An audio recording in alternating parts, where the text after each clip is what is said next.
guys, welcome back to another live show, or the late show actually. Um, got a couple awesome videos and pieces of photographs to show you guys. Maybe Bigfoot, maybe some hoaxes. We're going to take a dive and talk about it and give my opinion on why I think which photograph and piece of evidence that we look at might lean either way. So, see, we got a few people in the chat already, of course. Let's go in Pyromatic. Good to see you, Sandra Piper. You can always rely on her to be in the good chats on the good shows. All right, so we're going to get started because we got a bit of a lineup. Not too bad and stuff, but we have some AI imagery to talk about, some new Bigfoot photographs, and we have some interesting stuff. So hopefully everyone's had a good week. 2 weeks and stuff now, actually. Actually, let me do this first. Got a few awesome stuff going on right now. One of which is our conference, which is August 25th. There's the link in the chat to check out and get tickets and stuff. All the information is, of course, through the link. Hopefully, have an awesome event. We're also going to be camping, hang out in the woods, and hopefully getting evidence of Sasquatch. That whole weekend. That's why it's on Friday. So then Friday night, all day Saturday, and all night Saturday, we will be focusing on being in the woods and looking for Sasquatch. Evidence, activity, hopefully, and actually get some encounter interaction, because that is the main goal, is to not just find stuff and come across things, what if things, but actually have a real encounter and real interaction that we were capturing on camera, because with witnesses, other witnesses and researchers from around the country, which will help bolster the reliability of the encounter and evidence that we film. That's why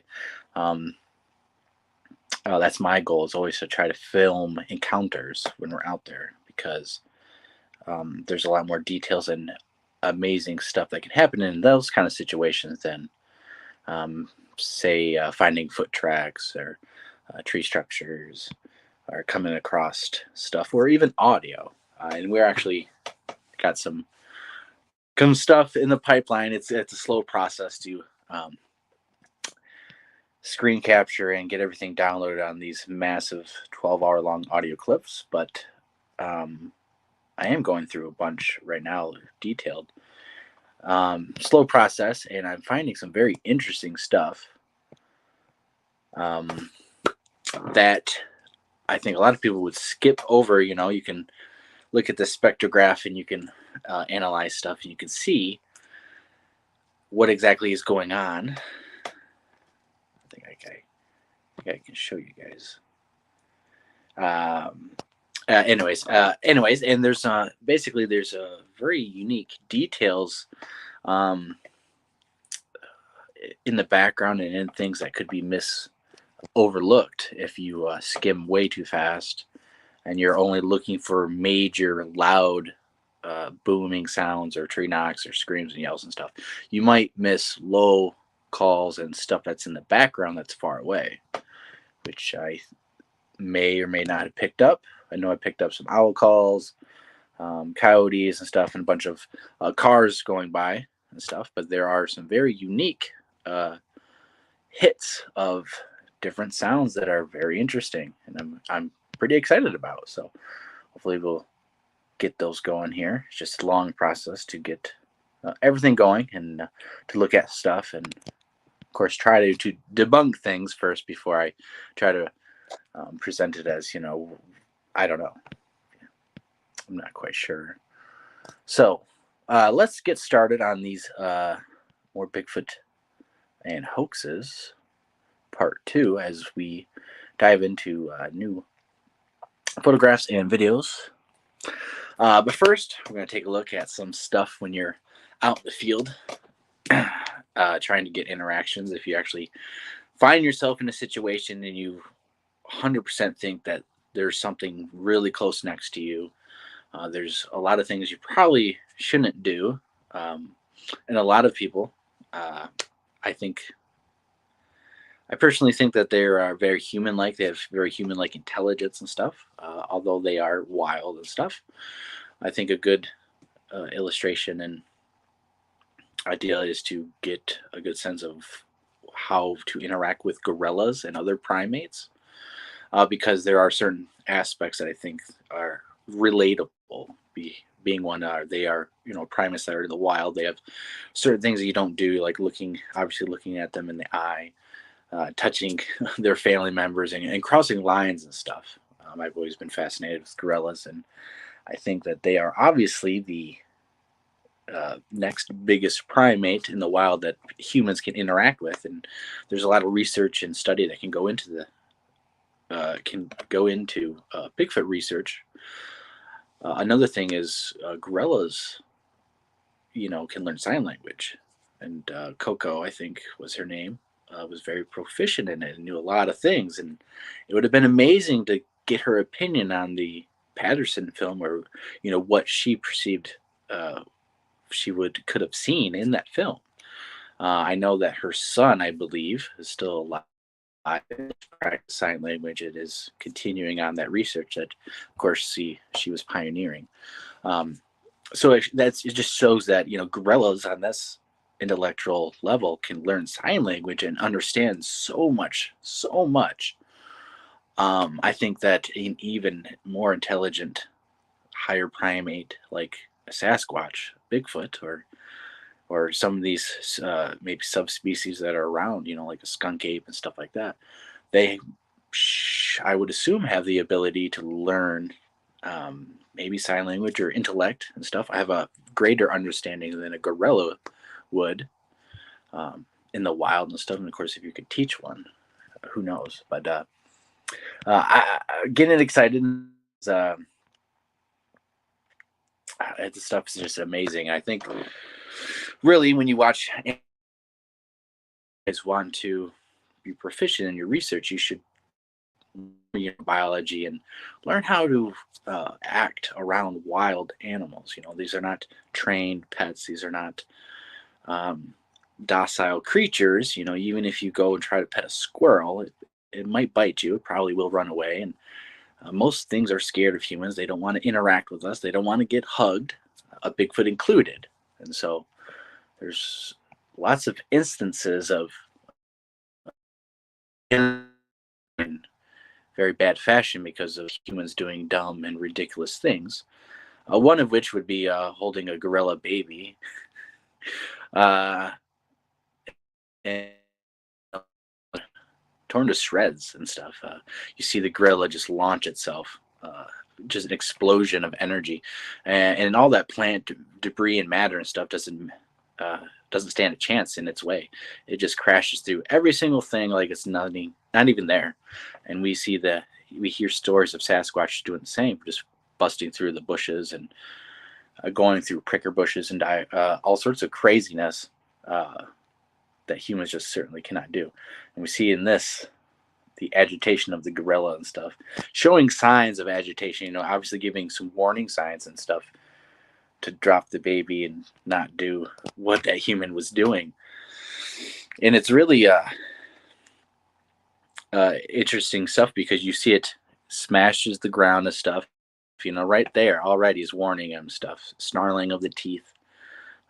It charges and actually, I believe, trips and misses, although I don't believe that gorilla had ever intended to hurt that person. You see, when it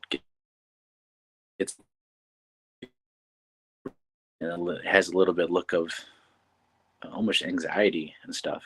That gorilla could rip that person in half, and when it charged him, probably could have just broke its kneecaps in half, just smashing down on it and stuff. But you see that gorilla have a lot of restraint of not messing that dude up, because I assume they have lots of interaction with humans on a weekly basis, monthly basis, enough that there's a lot of restraint right there. So if you come across Sasquatches and stuff, you may, when you don't really mean to. Long story short, basically trying to coyote hunt, took a shot at a possum. All of a sudden, I had the Sasquatch yelling at me, coming close and berating me with sounds and language, and a female joined in and started talking with each other. I didn't do anything out of the norm that any other person might do in the country, or maybe be out in the woods and find themselves in an area they're not supposed to. And all of a sudden, you have aggressiveness and aggressive Sasquatch making aggressiveness or signs, or if you see them and stuff, you might want to take a deep thought and come up with some plans of what you would do in a situation where you come across animals, not just Sasquatch, but animals that are aggressive, that are territorial, that are sick. You know, so man, I've come across a raccoon that was on the trail laying down. And he was sick, and he would raise up, and he couldn't see me, and I was very close. He could hear me, but he couldn't see me, and he was delirious and confused, and that is very dangerous and stuff. So you don't want to keep messing with those kind of animals or that situation. You want to get out of it.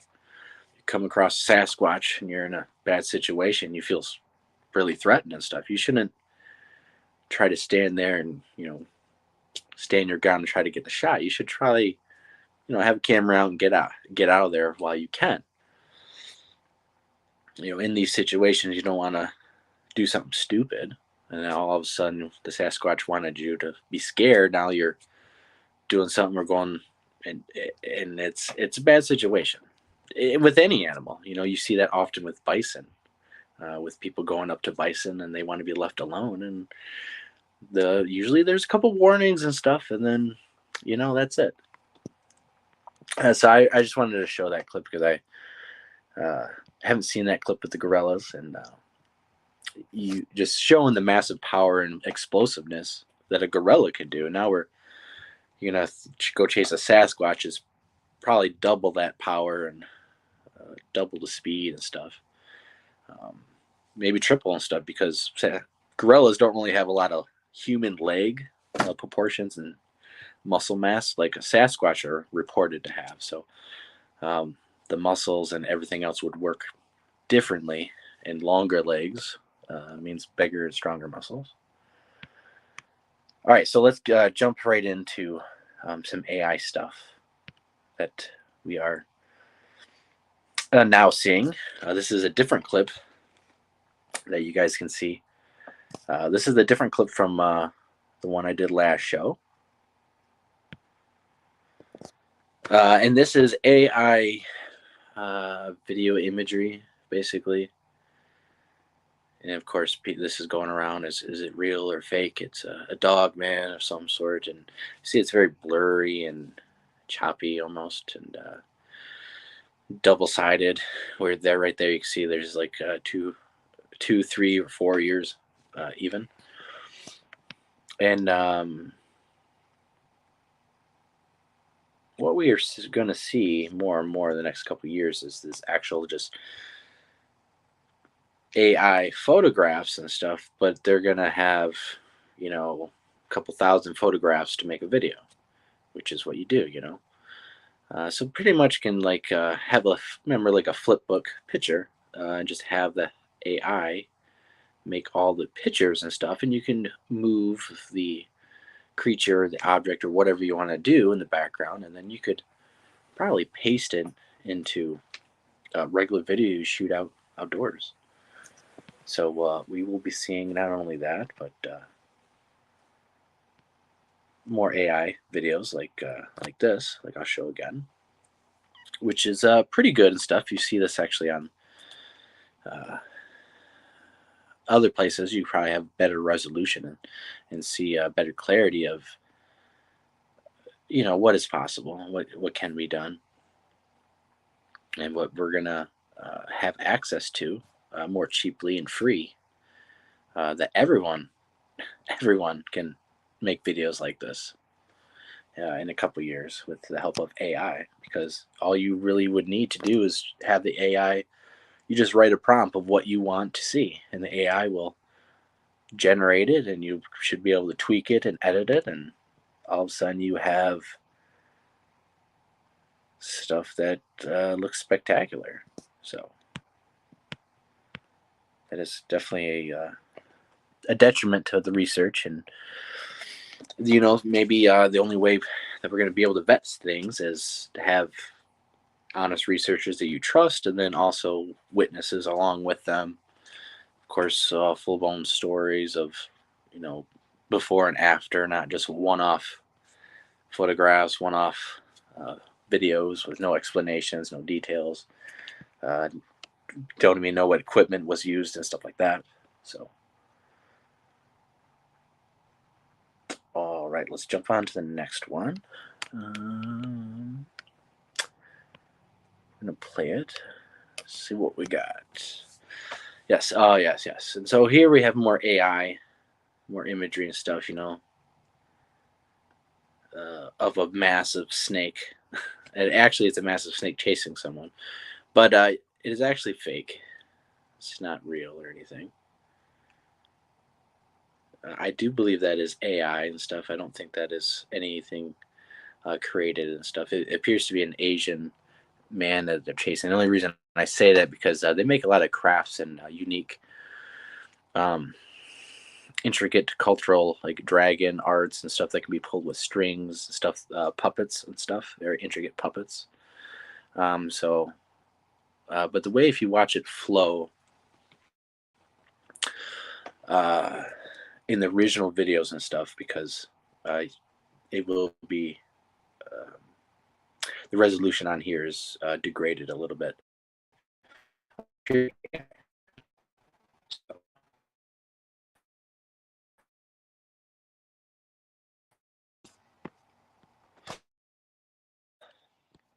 had a little bit of cough. So it's going to get better and better, and it's going to be pretty hard to, soon to distinguish between reality and fakery. All right, so we're going to jump on to this next one, and maybe you guys have seen this, maybe you have not. The video basically is this a Sasquatch or is a dog man? And if you look at the center of the screen, you can see there's two eyes, there's a nose, and the white line is the teeth. And then you have the shaggy hair right there. Keep playing it. Not a good photograph of details and much. But if you kind of just look at it,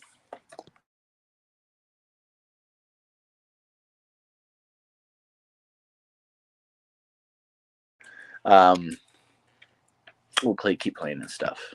Again, no information on it. There does appear to be sound.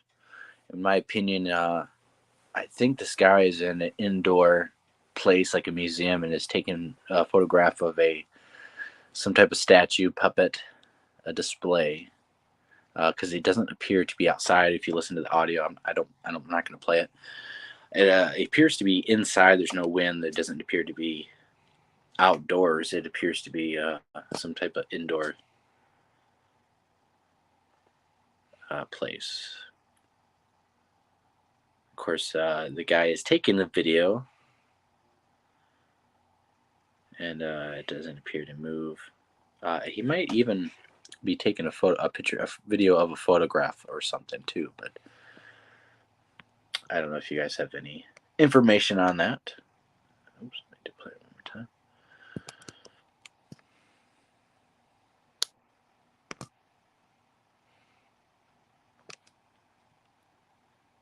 time. But this does not appear to move. Of course, no information and stuff. When you come across this sort of stuff, and which just doesn't let it any more credibility. And but I did think that was interesting. I have not seen that picture or photograph, I guess. But if anyone else has seen it, please let us know. All right, so here's another video floating around that you guys may or may not have seen. And basically, you have some type of creature that is behind some debris, a log and stuff. Then it appears to of course, duck down a little bit, and that's basically it. That's the video. Very lackluster. No information, of course, other than it's some creature out in the woods. But when we look at it and break it down a little bit, it kind of falls apart, and we can kind of see what's going on. If you guys didn't catch already, we'll show it again and talk about it. So what you're looking at is directly in the center. There's something peeking above the log, and you see it moving, goes up and down. And as you look right here, you'll look and see if the fingers actually splay out, and almost looks like child fingers that will splay out on top of the log right there in front of the face. You see them split out, and so that's kind of what it is. It's just a little kid who's like this and ducking, and his fingers move. He's wearing a mask of some sort, and mystery solved. Not really too hard to figure out. And we'll show that one more time for you guys. Again, the appears to be like this, the head, and the fingers will move, spread across the top of it. You can almost see the arm. Maybe he's wearing a dark hoodie. And that's all it is. And with no information, no backstory, no story, nothing following up. It just, the clip ends right there. And of course, it's on TikTok or whatever. Everyone is, we'll be seeing more of these videos that when more people get intrigued with cryptids and Bigfoot, because there's hoaxers, people who want to have fun. Kid, when you get more fans, different hoaxes, costume and one.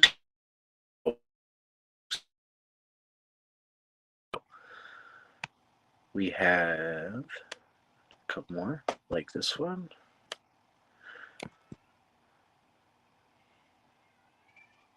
I will be right back. I'm going to play this, and then I'll be right back.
All right, sorry about that. I had to attend to my son.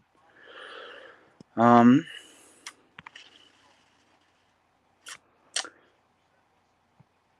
right, so this one again. Oh, wrong one. I think I played this one. This one, I believe, is pretty well known. I think this was circling around. I don't remember what it was called, but we have two Bigfoots, one running with a chicken. This might be part of a documentary or something, or movie. But you see more elaborate, obviously, costume work put into this. That is definitely more passable than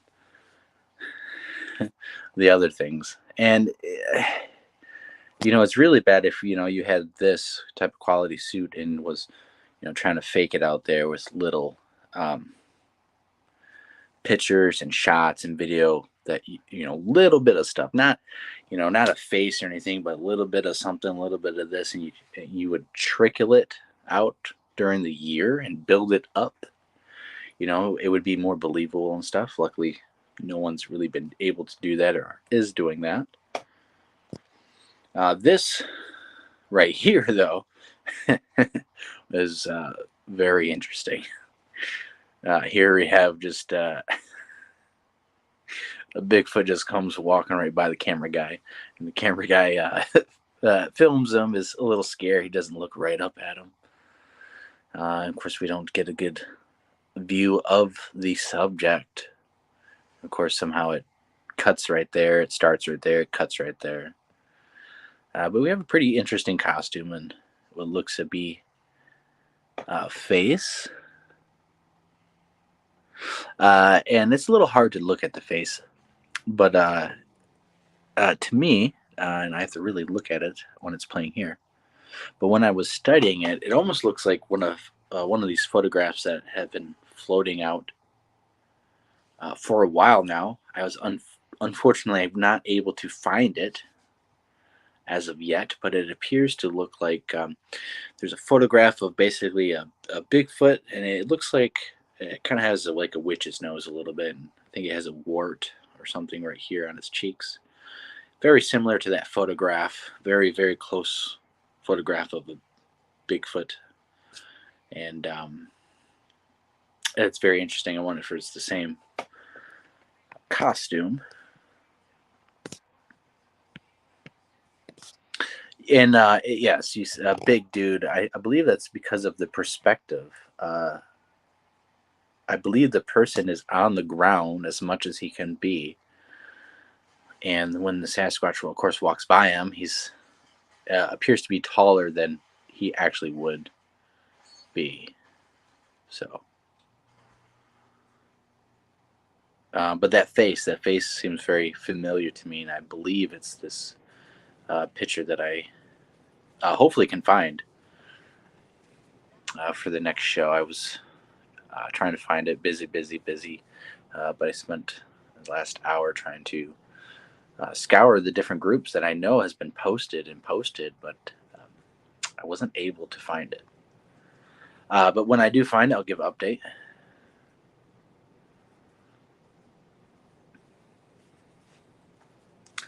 And yeah, with the that chicken shot. I believe this is some type of. I'm sure Nikki would know from Sasquatch Secret. She has a knack of, and probably a list of these hoax videos and where they come from and the different stuff like that. Yeah, very, very. It's always just the right distance for not enough detail. Now, in my experience with trying to actually film these damn things with cameras, both during the daytime and nighttime with IR, they just don't act so stupid like that. Like, yeah.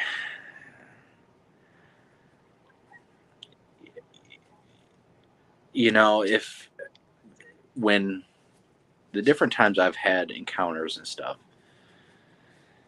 it's always very, subtle build up to things. When I got yelled at and I had that gunshot go off, that was pretty abrupt craziness going on. But when me and Jason Kenzie up in the UP, and you can watch our Jason Kenzie and Blake Deuscher's Bigfoot encounter on this channel. This is a real Bigfoot encounter captured on camera. what happened at first is, they announced themselves in the darkness by stomping and swiping the ground, and then we turned around and everything started to happen.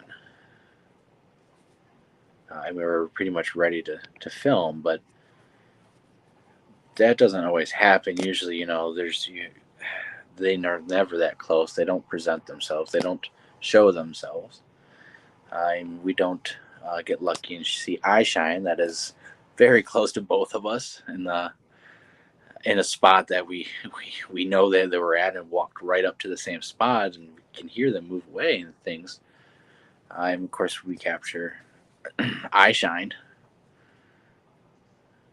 big eye shine.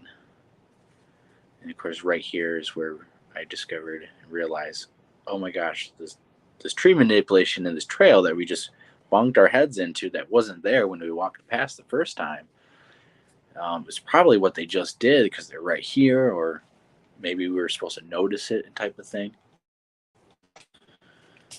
Sasquatches have a very unique approach when interacting with humans. It's not, a lot of these hoaxes and stuff are always, people thinking what a Sasquatch would do and stuff. It's a people's version. When, in actuality, these things are crawling around forests. They're certainly not acting human-like. They don't have.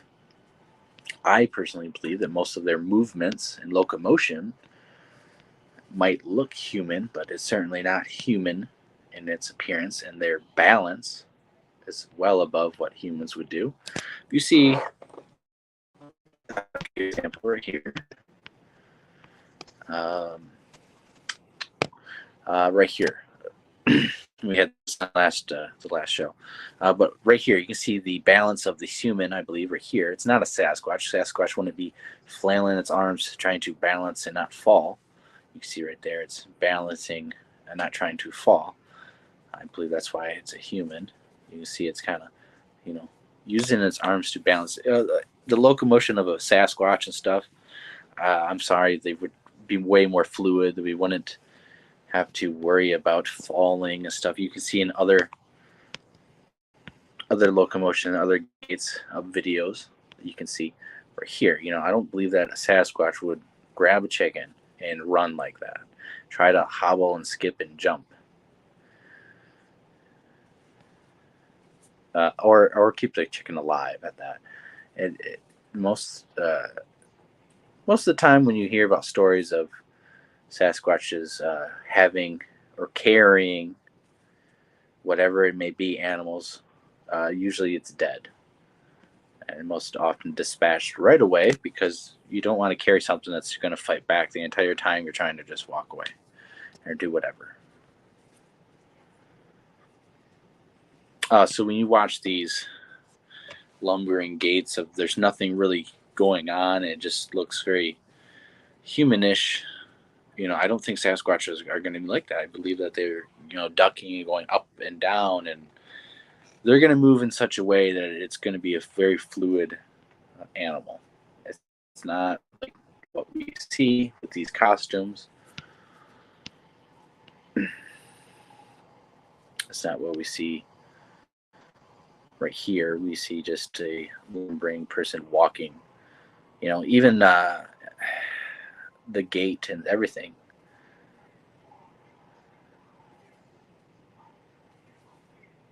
And the more we could even study this more and more, and to see how the fur, on the legs and stuff, if it's a costume and stuff, it's going to move around the actual person's leg, and it's not going to be. And it looks like pants.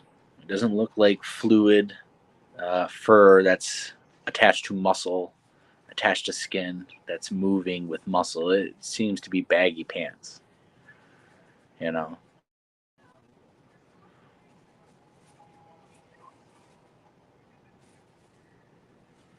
can even see the wrist where it comes up to the hand, to the arm. Almost looks like a coat or additional fabric,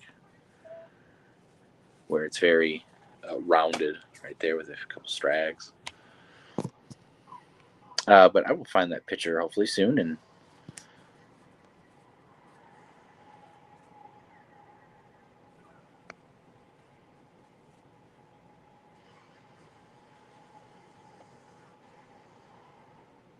All right, so we have another very interesting video that I think is real. A real video. So here we have this, and this one actually did have sound, and the guy saying, "There's something watching my dog. Oh my God, there's something like right there watching my dog or something." And we see eye shine, and we see it's a very short clip again, and we see it. That was it. So I zoom in and stuff, and kind of try to figure out what it is, and I think. And I will replay the whole clip for you guys. So I do believe this is a real video. There's no AI stuff going on. There's no hoaxing going on. I really think that's a real animal creature right there with eyes that are reflecting off the light that this guy is doing. The dog doesn't seem to react at all, even though there's something right there. So when we zoom in and try to enhance it, we see it kind of possibly blink, or there are sticks and stuff in the way, which will cause it to appear to blink, or the eye to be behind whatever object is in between. But when you look at it and it turns right there and goes down, you might be able to see what appears to be possibly ear. Uh, Basically, the movement and structure of that almost looks like a deer head or a moose head, in which case it could be a moose right there looking at that person, and that person already knows it's a moose. And that's why he's not. I mean, I would not like my dog right there by a moose, but when it turns and looks down, deers do that. A deer, will start looking down and continue to eat when it's caught in the light and stuff. Where I think as a Bigfoot, I don't think, typically, this is my opinion, the movement on here appears to be more uh, of a deer type moose movement, in my humble opinion. Um, and I get the opinion and from the guy's reaction that he already kind of knows what it is. He's not worried about it. He's not scared of it. The dog doesn't really react too much and stuff. But right here, that movement down, uh, and it almost looks like an ear, like a. And it's hard to tell because it's right in the pitch blackness. It's really hard to bring out any detail and stuff. But I believe right there's enough detail in the head and possibly neck right there that it, in my humble opinion, I believe it is a deer or a moose, depending on the size. But if that is on a hill and stuff, it could be just a deer. And I do not believe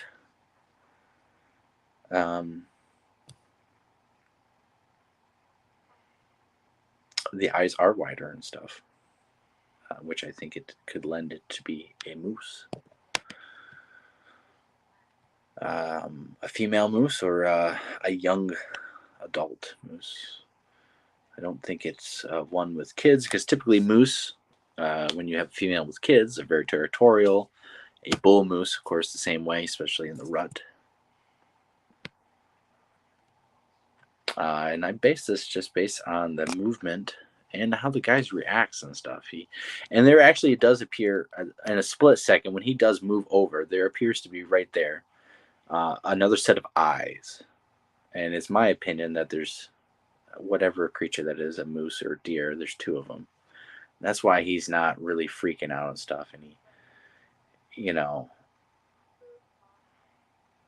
that movement right there. I've seen deer do it so many times that right there just screams deer, and it doesn't even move. It just stops right there, and it's just eating grass. Like it doesn't even turn and run away. It just stops, and it's still right there. It bends down to get some grass. And deers, even though their eyes are in the front of their head, they're on the side of their head. They can look sideways, and it does make them appear to have wider eyes sometimes. But I mean, that's my opinion. I could be 100% wrong. It could be a Bigfoot. but there's no additional information. There's no story of, oh, this has been happening. It's just a one-off thing. Which, come on, if real stuff is actually happening, to a person who's never experienced Bigfoot, they would be ecstatic. They would be scared. They would want to type as much details because it would be a thrill. It'd be like a crazy mystery that just landed in their lap. Most people would have a lot of energy and want to keep throwing at it. And when you don't have none of that, and it's just like, oh, this is what was in my backyard.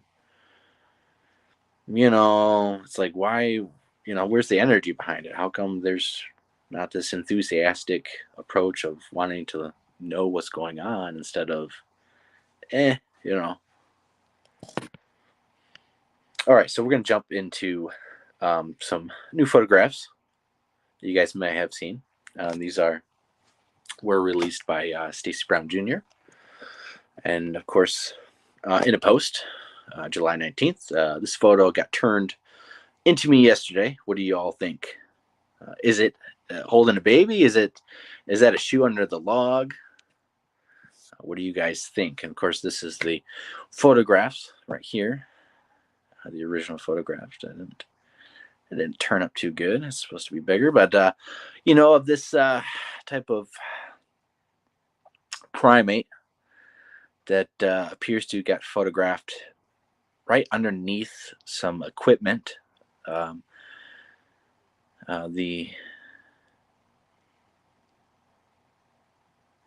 story is so there's supposed to be a series of pictures. I'm trying to get them now, but me personally I think it's fake. Okay, so this is the photographs that we're taking a look at, and Stacy Brown Jr. is the one who released these. Of course, he got these from someone else. And of course, he's asking, is it holding a baby? Is there a shoe underneath a log? Because when you look at it, it is underneath some equipment up top. It appears to be some either audio or some bird equipment or outdoor listening or animal device. And there's I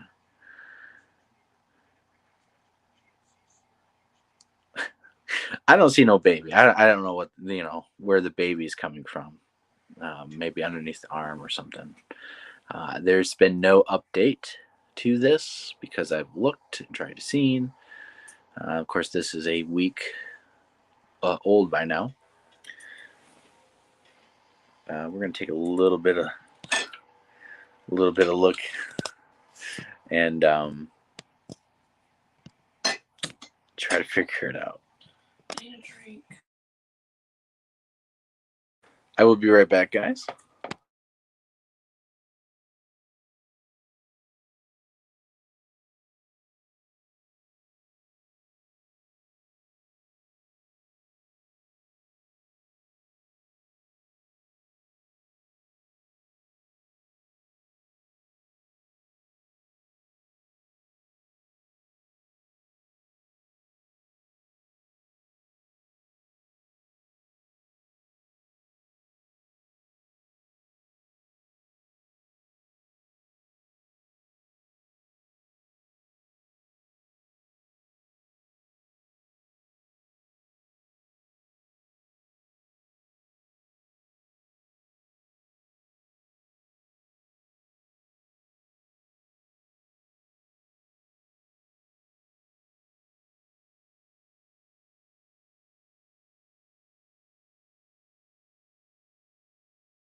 All right, guys, I'm back.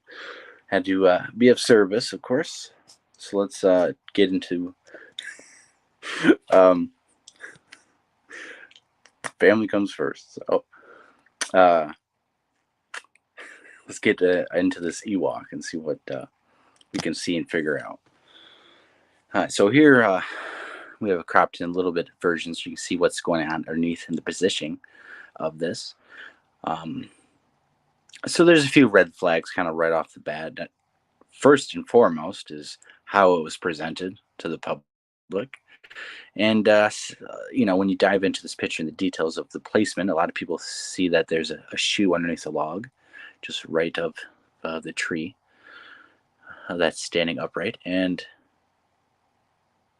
I still don't see no baby, but I think maybe people are seeing a face that would be the right elbow area above the log. So right there, you can see where people are seeing a foot or some sort of small appendage right there. And people are saying, thinking that's a baby foot or whatever. But we'll see the placement of it, of where the figurine is at is a perfect place to hide most of its body. You don't see its under its legs, its waist at all. Perfectly placed behind this little log and area that would block it. Which is very interesting. If this is a pretty big creature, there's a lot of leg area and under body that is missing, and looks kind of awkwardly placed. And if that is a shoe, or even that's still even a weird placement of where a shoe would be and how a person would be kind of in that position. It would make more sense if it was like a kneecap almost, because uh, in my opinion, that's a lot of upper body kind of just hanging out right there with not a lot of room for the legs and the waist. And even if it's sitting down, it doesn't look like that's proper alignment. It almost appears could be like a statue or something, or like an upper torso of something where there's no bottom half. Um, it's just very odd how it's the size of this creature and where it's at on the ground. Yeah, kind of a red flag to me. But the biggest thing is how it's presented. Stacy Brown Jr. presented this, and I would assume he would know better than to just put this out there with no information, nothing at all, no details, no nothing, and just speculate. That kind of just, where's the details on it? Whose pictures is this? What kind of equipment was this taken at? Where was this taken at? What's the setting of the picture itself? Why is there a piece of equipment up, above this creature? How come there's only one picture? How come there's no, of course, timestamp on this trail cam supposedly, right? Of course, he's kind of speculating, what is this, what is that? But in my opinion, if I got handed a photograph to present and it was like this, I would like to get all the details and information before I present it, to have it to present. So it's not like this. And you look at the ears and stuff. It's no primates have ears like that. Yeah, great primates, maybe some monkeys and stuff, but I don't believe most gorillas and stuff have very very tight ears that are just almost like slits and stuff. They don't. It just looks ridiculous, in my opinion. But so that little appendage underneath the log to the left of the tree and underneath the log is very odd. It could be. I'll give it the benefit of the doubt. Maybe that's the hand. Maybe that's just a huge arm and it's just placed on the ground. And it could be sitting Indian style, I guess, right there, perfectly in line with the log to cover everything that needs to be covered when the photograph is taken. Maybe it's just a perfect picture of a skunk ape that's sitting Indian style, so nothing can be seen besides its upper torso. And of course, it was out of there by the time another photograph was taken. But apparently, of course, there's a series of photographs, so maybe more will come out, which is odd because, what's the holdup? If the dude released this one and it's as good as that, why not release all the other ones, right? So, what's your guys' opinions on that?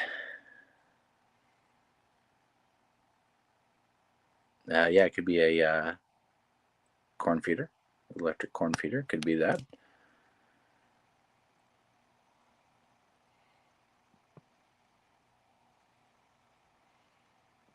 The entire thing as the baby. Maybe. But it's still not. Where's the legs at? Unless it's sitting Indian cross-legged. It does not appear to be a very good position to be, in my opinion, a real animal. I mean, I don't know. There's only so many positions to be set up when you have a body mass of so tall to get scrunched down and hide behind stuff. Either you're a certain way with your knees this way or they're that way. They're not, bent over backwards and inverted type of shit. So, but what really kind of gets me to this being just totally fake is how it's presented. He doesn't give any background. He doesn't give any details. He doesn't give shit. In my opinion,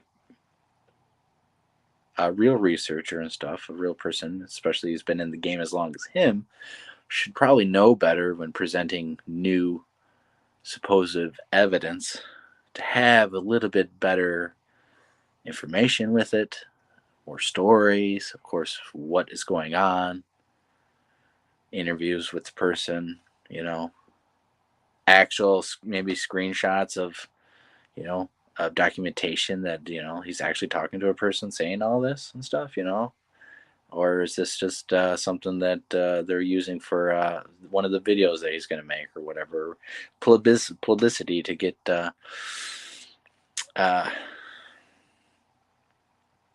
people to gravitate towards him or this photograph or blah blah blah. Later it comes out as fake. I don't know, but it's not very good. I might have a piece of evidence coming through, and I want to document everything I can about it the right way before presenting it. And I want, that is, in my opinion, the wrong way to do it. So that kind of just, in my opinion, I think that's, I don't know if Stacy's himself is hoaxing that, but I would say it's a little fishy how it's all presented, especially by someone who should know better, of course. So that's my opinion on those videos. I think we.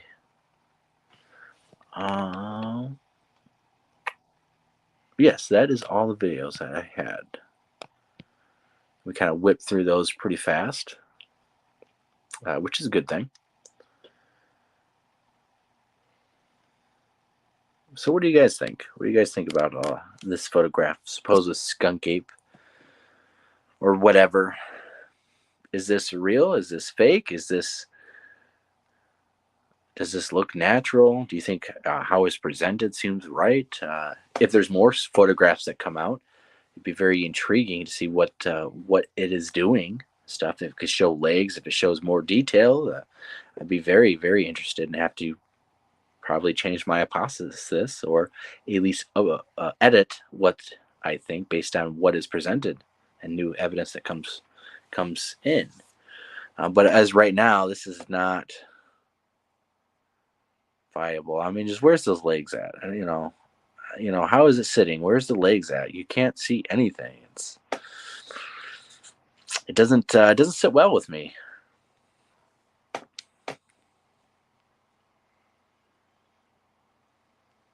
And there's been no more information on it. And I know he's been probably grilled and grilled and grilled and grilled, but sounds like he doesn't even know and doesn't have any answers. And so what's going to happen to this? You think this will be talked about? Do you think nothing will ever be said about this again? Will this be the only post and information out there that is presented?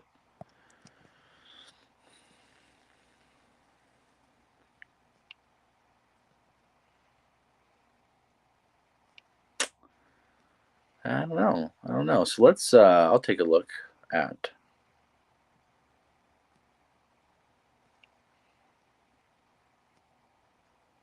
We got some different stuff that I can show you guys.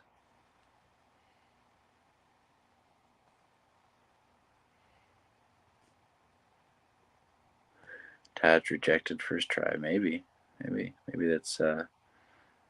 I don't know. I don't want to say Stacy's a hoaxing, but maybe maybe he is. Maybe he's not. Maybe it's a real ape. Maybe I don't know what the fuck I'm talking about, and I'm completely wrong. Maybe it is a real creature out there. Maybe it spider crawled into a fire ant mound. It just doesn't seem right, and how it was presented and stuff. I would assume it should have been presented a bit better. I'm sure if there's more information, more things, like come on now.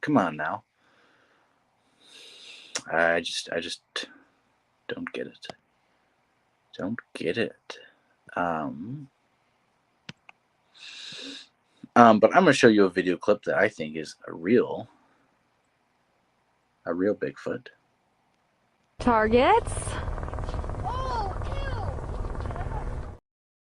Want to play if that sound might have sound.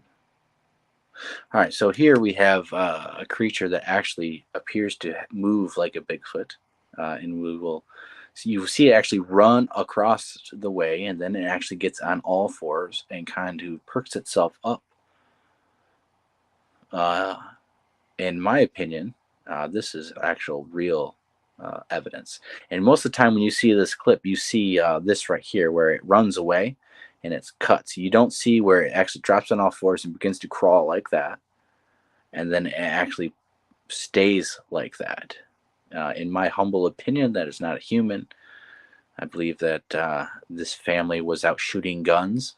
First, they shoot some 22s, and then the family, the boy and stuff, he says, "Oh, you're gonna shoot the 12 gauge, And he hands him the bigger gun, bigger load, bigger explosion, bigger sound. It actually scares that individual, and that's when you see him run across there, where they shoot. Bam! They shoot the 12 gauge, and it scares him. He runs across there, and then he drops down on all fours and he crawls. Unfortunately, the camera just moves. If it was like that the entire time, it'd be amazing because you would see it. But fortunately, just the way the camera is angled right there, you don't see its full movement on all fours. But you do see it clearly with long strides.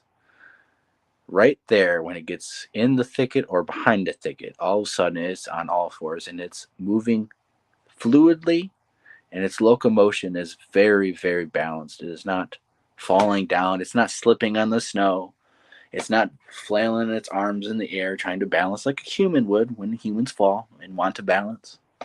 You don't see any of that. Uh, that lumbering costume we seen earlier definitely is not moving like that thing. And that's why this is, in my humble opinion, a real Sasquatch based on what we see in the movement. Of course, you can see, look this up, Bigfoot watches family shoot guns or something. And there's a helicopter flying above. And you can see it perched up right there with very long arms. In my opinion, when you see it run across and you see its leg get way up there on that back, very long from the kneecap to the foot, very long extremity right there, and you see it crawl on all fours.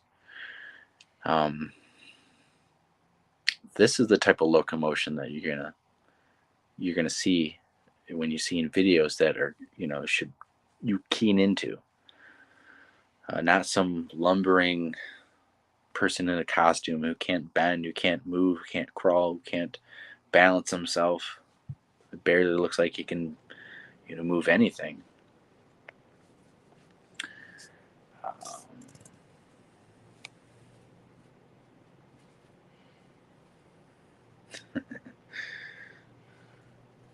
Yes, it'd be nice if a lot of them were real, but yes, it is very hard to do. It's easy to film stuff, very hard to prove stuff. Um, and right there, that's lucky. And these people who were filming this, they didn't have any idea this thing was in there.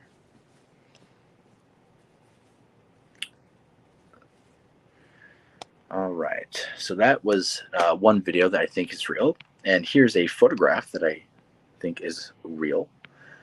And this photograph was taken by Val Savala. He is a Bigfoot data miner. He collects and researches sighting reports all over Michigan and all over the United States. This was his photograph taken back in 2000. I want to say 15. July 2015 in Washtenaw County, Michigan. And basically a very well an area with a lot of historical sightings and a lot of sightings through the BFRO and stuff. And so he was out there with another Bigfoot researcher named Bob Daigle, who basically come across some type of ground stuff that caught their interest. And all of a sudden, when Val noticed, he started taking pictures and noticed individual that was looking at him. One that was in the tree that is more of an auburn color, and one that is directly angled down to the right behind a tree.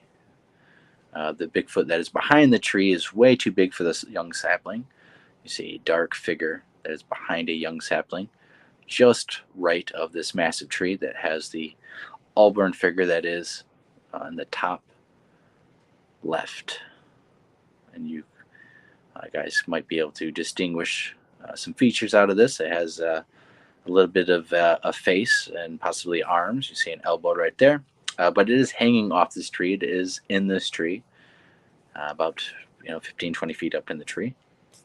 He took a series of photographs. This was the only one that turned out good, and he had a very uneasy feeling and told Bob, let's get out of here. Let's get out of here.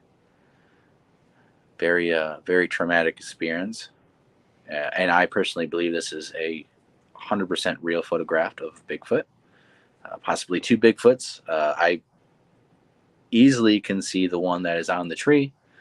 I personally have worked on photographs and stuff that he uses, and I believe that this is 100% a real Bigfoot photograph. You have one up in the tree that you can easily see, and you might have one behind the sapling. Now this one you can see, and the more details you can have, it has eyes, it has a mouth. That is not pareidolia, that is not a porcupine, that is not a stump of a tree that's growing off of that. That is a face, that is fur, that is an elbow, that is hairline. That is the real deal. The area is prime. The witness who took the photograph is a ex-law enforcement officer, one who has a upstanding integrity, who would not lie about Bigfoot, nor would he have any reason to lie about Bigfoot after 25 years of honorary duties and service, and retired with such honors. I don't find such people with those kind of credentials and integrity, why they would all of a sudden just, lie about filming Bigfoot in their stories. But all of a sudden, they really want to look, and because of that, not only because of that, but really because of that, dive into this subject wholeheartedly. So those are some real Bigfoot videos that I think are positively real, and I'm going to show you some evidence that we've come across, stuff that we've experienced while out in the field.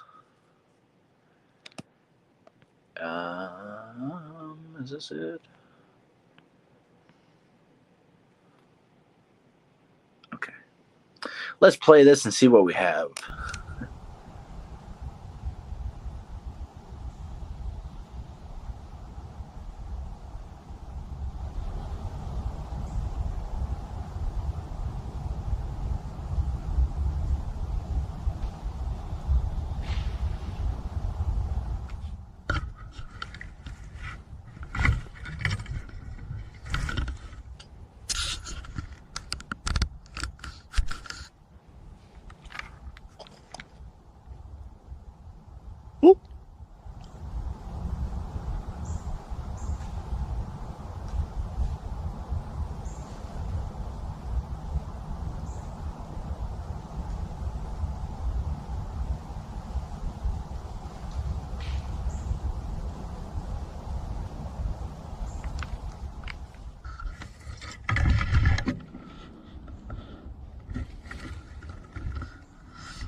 All right, so right there, I was in a situation where I thought I was hearing stuff. Set up the tripod, was actually there for 17 minutes before that crashing sound on both sides of me, and it did kind of intimidate me enough that I wanted to get out of that spot, get on the trail, and move on, and try to make them follow me and have more interaction. Of course, that didn't happen, but right there you can see and hear, hopefully, the crashing sound that alerted me right in front of me, right, right on purpose, than the sound that crashed behind me, which really kind of made my heart jump. And um, looking back on it, I wish I would have just stood still and kept focusing on the one in front of me, and maybe had the one behind me make even more racket and stuff. But it's very intimidating when you have these two creatures sandwiching you in, and you're off trail and you're in a thicket. It's not, it's not, it's fun and stuff, but it is pretty crazy in the moment situation. Um, Especially since I don't know what these things are going to do. I've been there lots of times. I felt like I've had interaction before, but still, these things are wild. I don't, you know, you don't know what they're going to do. You could have a female or a male like you too much. Well, I don't want you to leave now. You're friendly. You look good. I want to keep playing with you. Well, I don't want you to leave. That could be a bad situation. It doesn't have to be a pissed off Sasquatch. You could have an infatuated Sasquatch that won't leave you alone. That doesn't want you to leave. That wants you to go with them or whatever. It doesn't always have to be a bad Sasquatch angry at you to have a bad situation happen. Even an over interested Sasquatch could get overexcited, and or playing too much might hurt you. You're not as strong as a Sasquatch. You're not as beefy as a Sasquatch. All right, so here we have, of course, jumping back to the 168 in Florida, filming of the red eye Sasquatch that was standing there, freaked us out. So let's play that a little bit.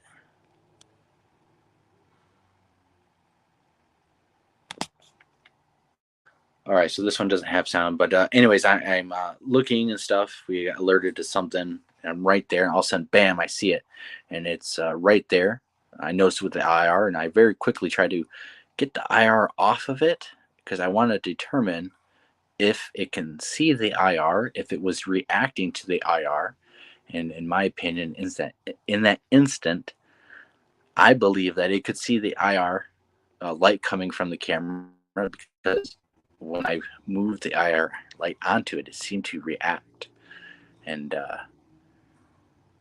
course, I'm standing right there. I'm calling for the other people to kind of get over here, and they show up, and it either of course stays there or looks away or moves out of the area. The 168, 169. I don't know. Getting a little excited and stuff. So that situation. Let me play this one.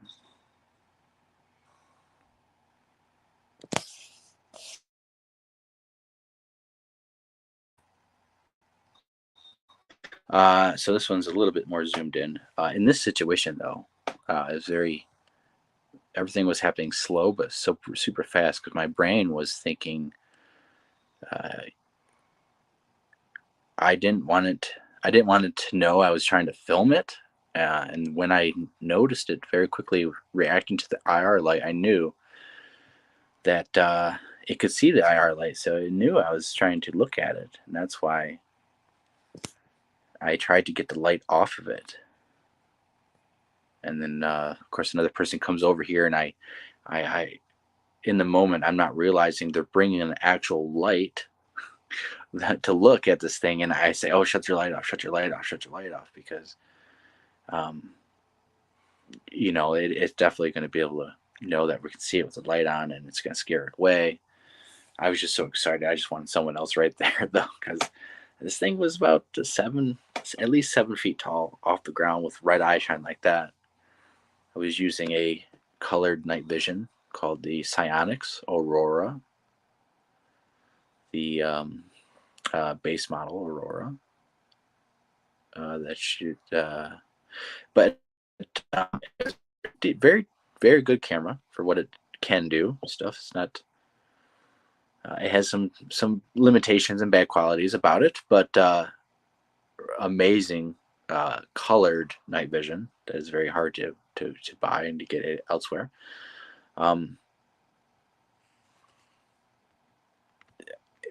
Unfortunately, I don't have that piece of equipment to do more testing on different animals and mostly owls to see if what kind of colors that we would get as bright as that red was. But in my opinion, in that instance, when we were having activity and stuff, people were hearing stuff and there was stuff around us. And when I walked over there, because we heard stuff, that is what we captured and stuff. And of course, that was the last night that we were there, and it was just me, Chad, and Josh, and pretty intense stuff. Now there's more video that should hopefully come out. I hope one day that it will come out that will show something crossing the trail. Very, very interesting. Fortunately, we will have to wait on that.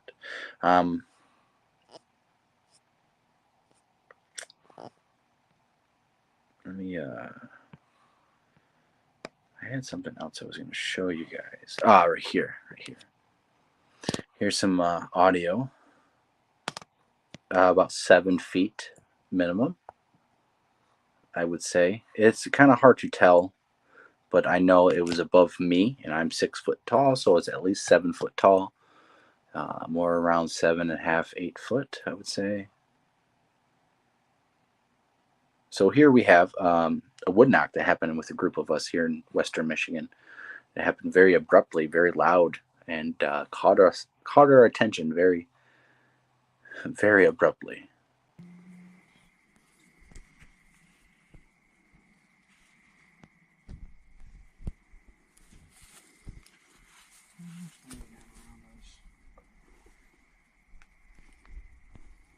I got signal here. Or I see him. You guys heard that, right? Yeah. Is that him? Oh, it's definitely him. What do you smell?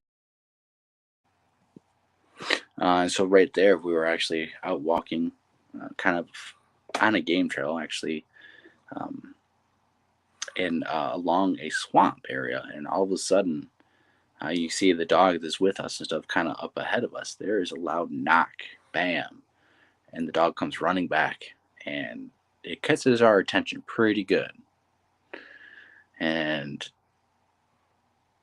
very clear, distinct knock. Everyone's accounted for. Everyone's right by us. We're all filming. I'm filming. I'm the only one who films. I'm the one who's filming. And you can hear our reaction, of course, and see the dog's reaction to that. And that's not no little twig break. That is not anything normal that would happen.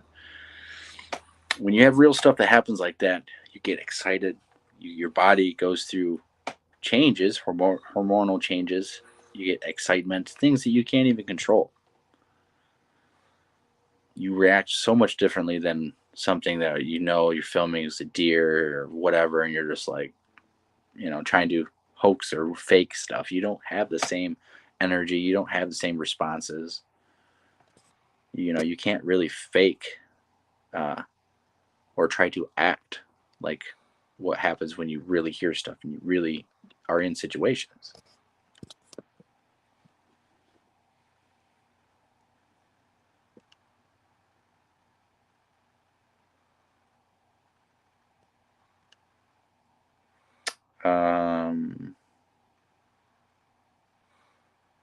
That's what they do to catch the brown mountain lights. I have not, I've heard about them stuff. I've not really watched a lot of their stuff enough to give an opinion.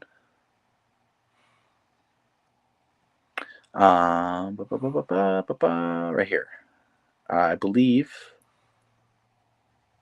This is going to be audio of when I was sleeping in a tent, the last one to fall asleep after. This was, if you look back, is the Lost Cryptids expedition, the Waterloo expedition. Can't remember exactly what it's called. It's been a couple years, but I did a longer kind of documentary, raw documentary style of us in the field in this Waterloo location, in which we had several different things happen. Actually, one of which is catching audio of something being pushed over while everyone is sleeping. When I actually fall asleep, the full clip is I'm actually on my phone, and I kind of set my phone down and I pass out very shortly. And you hear me sleeping and I'm breathing, and all of a sudden you hear this crashing, something being pushed over, and you hear me react to it. I kind of um, sniffle and groggle a little bit, but I don't wake up. I continue to sleep, and we capture this on audio.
Not quite sure if you guys were able to hear that too well. I was not able to hear that, so I might have to replace that one and get a different, better quality version up here to show you guys.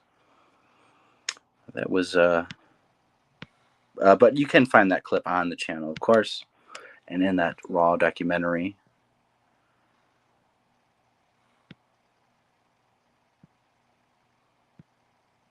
I do have some new audio though, like I said earlier in the show, that I'm working on. Very intriguing stuff, and it almost sounds definitely a knock. Got one knock that is pretty distinct. Little ways from the recorder, but it's very good, very distinct, and you can see on the spectrogram, very good. Also might have potentially rhythm tapping, or actually tapping on the tree and stuff. I actually have to do some experiments with the audio. I need to set up the audio recorder, and I need to get my game camera and put it right next to the audio recorder, because I need to determine if some of these tapping noises are from just bugs and stuff, which I sometimes I was beginning to think, yeah, that's just bugs or normal stuff, but there's some clips that I just captured that very rhythmic pattern that I don't think is a bug. The weird thing is you don't hear anything come up to the recorders, you don't hear anything leave the recorders or stuff, but there is some very interesting stuff going on.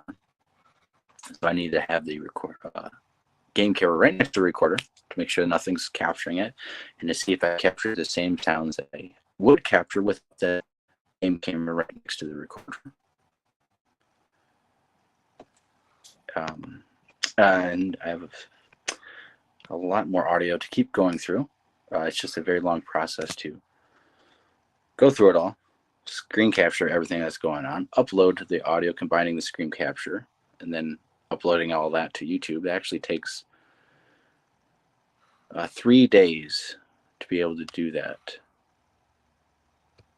For some reason, I'm not able to do a more efficient way. And I have not got started on one to be able to present. So it's going to be at least 3 more days. Um, I have gone through 5 hours of detailed stuff because there was a potential call in the background that if I would have just scrubbed over and looked for all this big shit, completely would have missed, because it almost looks like something else that I would have just thought was a car or wind or a noise that doesn't matter. But in reviewing and listening slowly and thoroughly, it does sound totally different than cars driving by do. And I have several examples of cars driving by all night and this sound, which is not the same in my opinion. But I wanted to look through more audio. I have 5 hours and I have 12 hours the rest of this night, and then I have a whole nother night to go through. And of course, I have both daytimes clips that I would have to go through too. I just don't like doing daytime because most of the time it's birds. But I will post those when they are done and ready, and I've gone through stuff. I could probably show you guys a little bit, actually. Let me do this. Let me set up my camera so I can show you guys a little bit.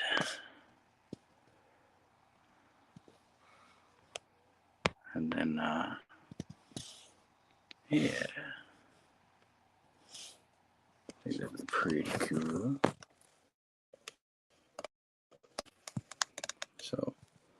So we're looking at the spectrograph right here, and we are at 5 hours and 2. So we're just going to take a step back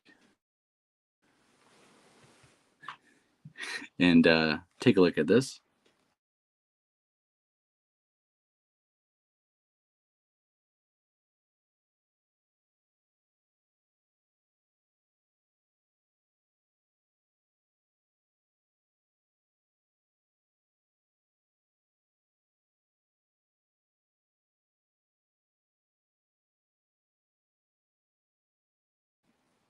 And there's a lot of stuff, so it might take a minute. But I was going to try to show you a very quick section, but maybe you guys might have to wait on that. But anyways, that's what I've been doing. That's what I'm going to be doing after the show. I'm kind of excited about it. Yeah, I don't think that's going to work out very well right now. But got some intriguing stuff that I hopefully can figure out what it is, or maybe it's something interesting. The hardest part is, of course, looking at everything and trying to determine if it's, what it is. And most of the time, it's fairly easy if you have a clear audio of it.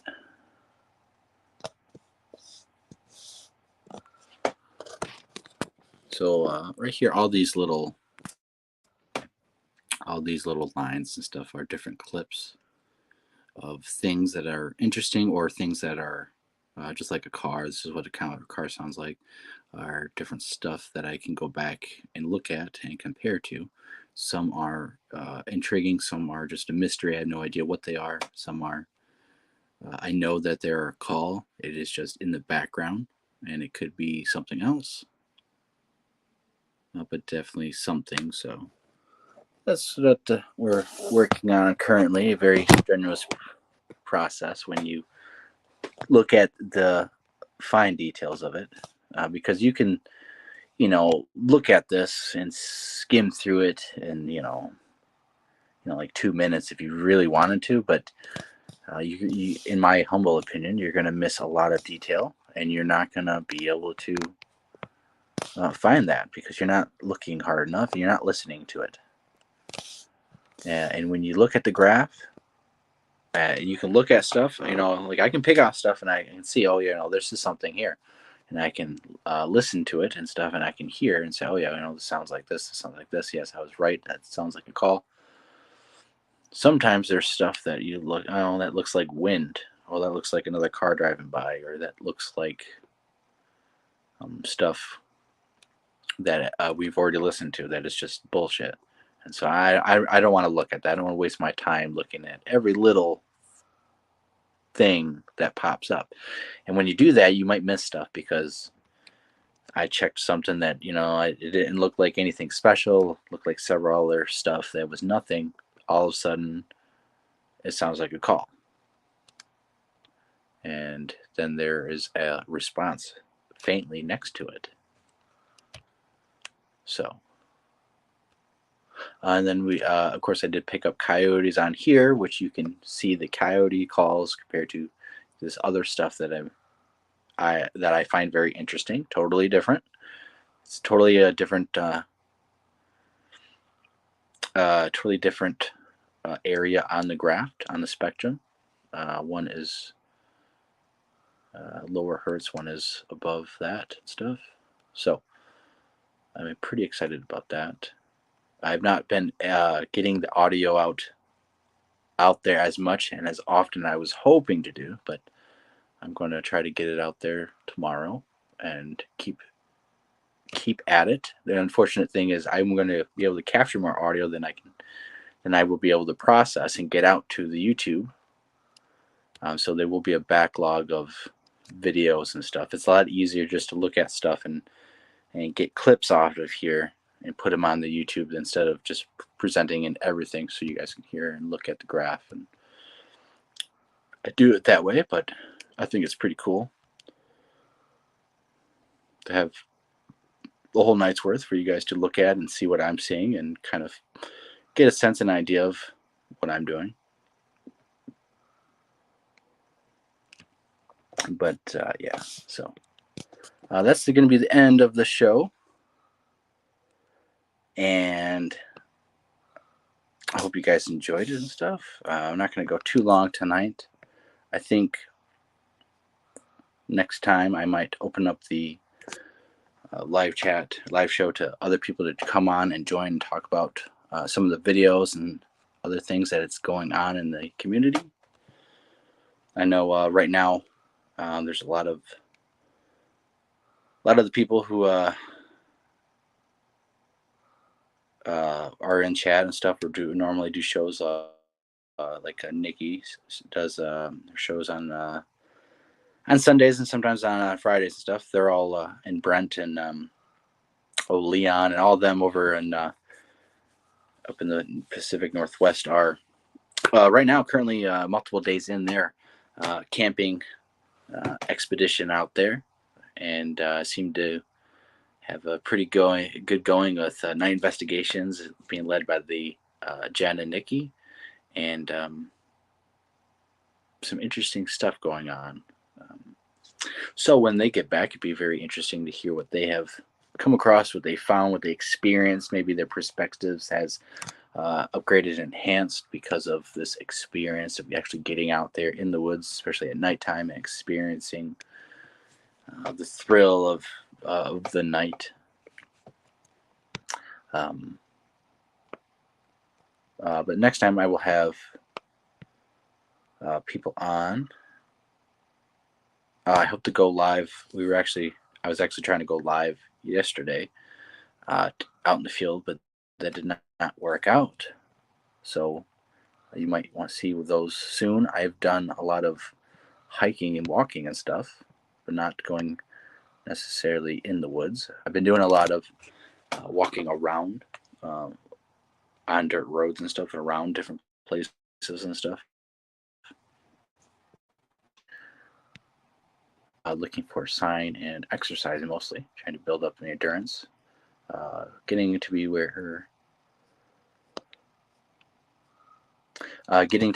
in better shape and better endurance for hiking out there, going off trails first, especially in the summer heat, but trying to get into better physical shape.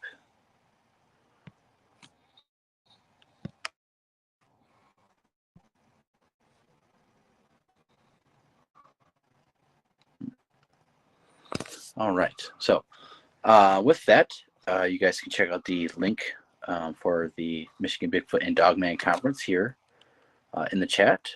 It was in the beginning of the chat when I first posted, and it is in the description. You guys can check it out. The tickets are $30 online. The day of at the door, they will be $35. So not too bad. We have a pretty good lineup of people. We have Don Peak from Kentucky, also Celeste from Kentucky and Tennessee. We also have Mike Dupler from Ohio. And those three, a lot of people don't really know about Don Peak and Celeste. Don Peak and Celeste.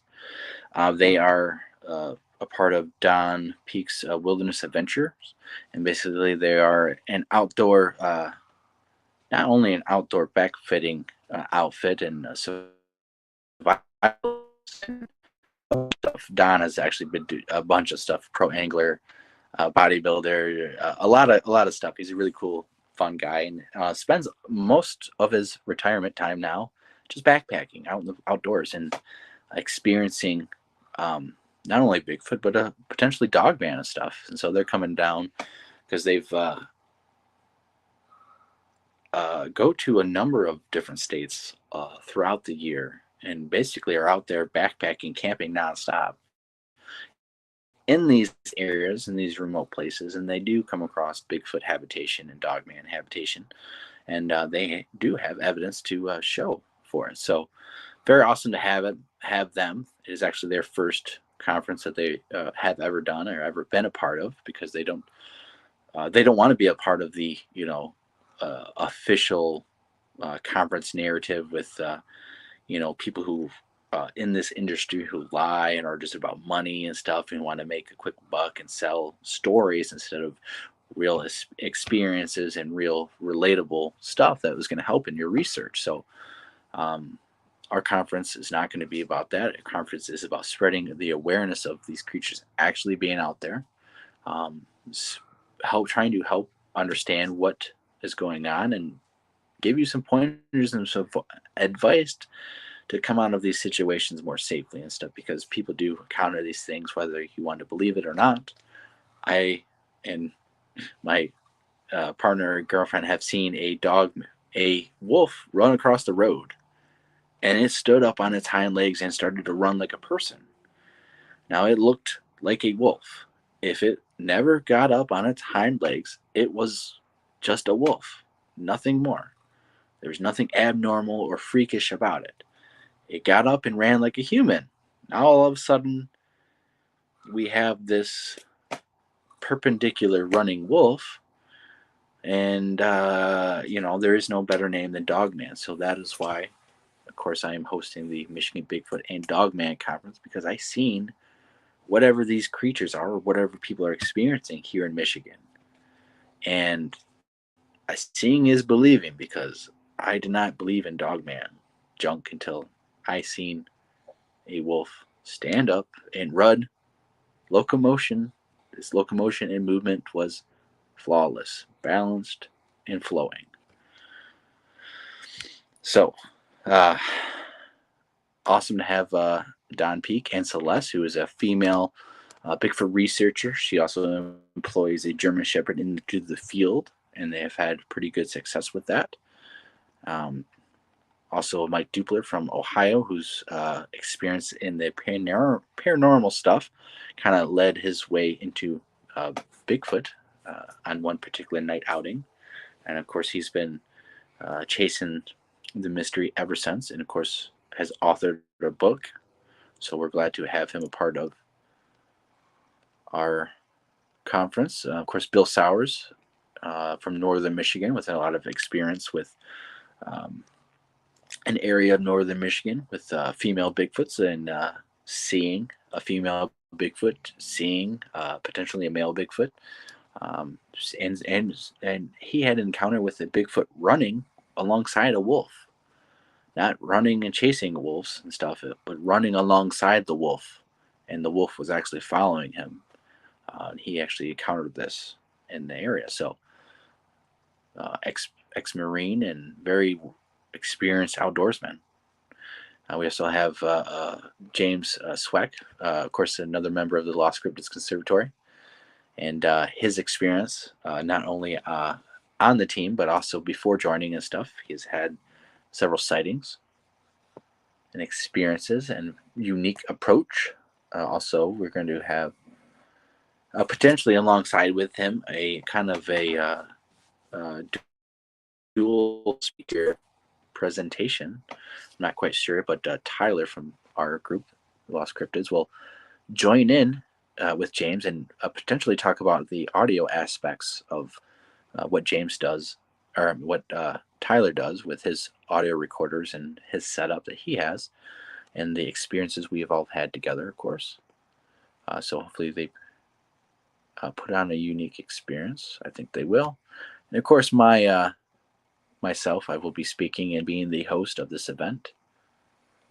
It is the first annual event of this that we will be hosting that is going to be officially ours, and we hope to do this annually and have it bigger and bigger and better quality each and every year.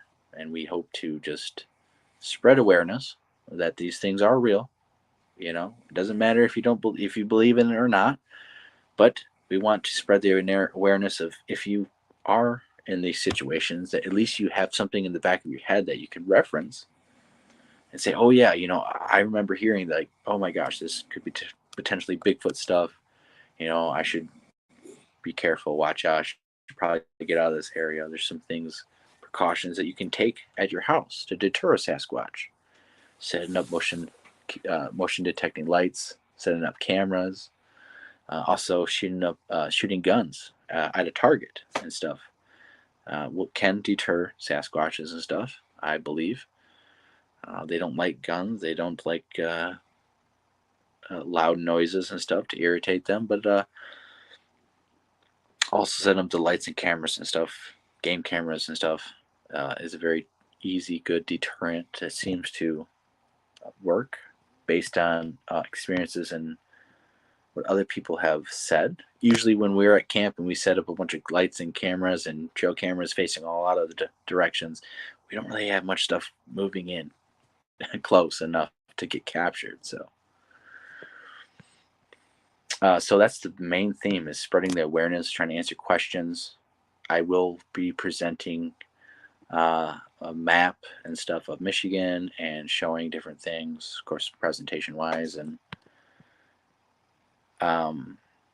taking people out also on the weekend. We're going to only certain people who I think are going to be viable, disciplined, and can behave themselves will be invited to a camp spot, which will cost, I think it's $22 a night. And we are going to be staying there Friday and Saturday night.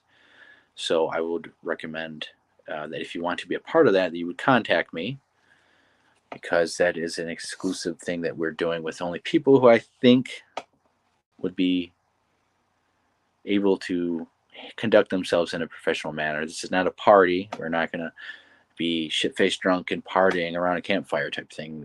This is a professional setting where we are going to go out in the woods at nighttime, go off trail potentially, and be out there during the daytime through the whole day as much as possible. So I only want the best and brightest individuals I can, and not people who just want to sit down and party and have a good time and not go out and do anything. And I don't want drama and trouble and people have already dealt with, and to have the cycle of stuff happens and stuff. So, but if you are interested, there's tickets online through the links. Message me for the campsite details, and definitely would love to have real researchers and people who are honestly interested to tag along and come on into the woods with us. So, all right, I think I've blabbered and talked my butt off enough for tonight. Hopefully you guys enjoyed that. I appreciate everyone's support and watching this, and we will be doing more and more stuff as the time goes on. A lot of busy craziness that has happened over the last couple months, and thankfully everything is going good. We have our health. Everything seems to be flowing all right, and I'm excited. I'm excited about the getting out in the woods more and more. I'm excited about the audio that's coming through. I'm excited about conference and what it's going to bring that weekend and everything else. So I just my only wish was I was able to be able to get out and go out with other people out in different states more. It'd be amazing to be able to get out in Washington and get out to these different places, New Mexico, Minnesota, back to Florida. Definitely would like to do that. So,